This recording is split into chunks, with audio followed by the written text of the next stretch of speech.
আল্লাহর জমিনে আল্লাহর দিন প্রতিষ্ঠা হোক, এই লক্ষ্যে আমরা এখানে সমাবেশে আসছি।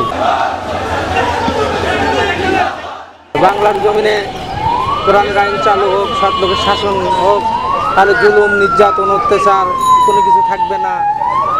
এই লক্ষ্যেই আমরা জামাত ইসলামের পক্ষে আমরা এখানে সমবেত হয়েছি এবং আগামী পার্লামেন্ট যেন আমাদের ইসলামের পার্লামেন্ট হয়, কোরআনের শাসন প্রতিষ্ঠিত হয়, এই জন্যই আমরা জান প্রাণ দিয়ে সব কিছু দিয়েই আমরা চেষ্টা করে যাব এবং ইসলাম প্রতিষ্ঠার লক্ষ্যে এই জন্য আমরা সমাবেশ সফল করার উদ্দেশ্যে আমরা এখানে এসেছি।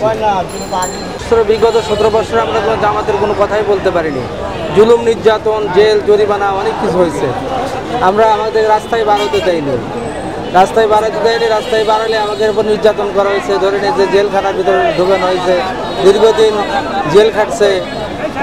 আর আজকে ফ্যাসিবাদ সরকার চলে গেছে, যার জন্য আমরা উন্মুক্তভাবেই আমরা এই সমাবেশ, মিছিল, মিটিং আমরা করতে পারছি। জামাতকে ভালোবাসি, জামাত ইসলামের দিন প্রতিষ্ঠার লক্ষ্যে ডাক দিয়েছে, সেজন্য জামাতকে আমরা ভালোবাসি।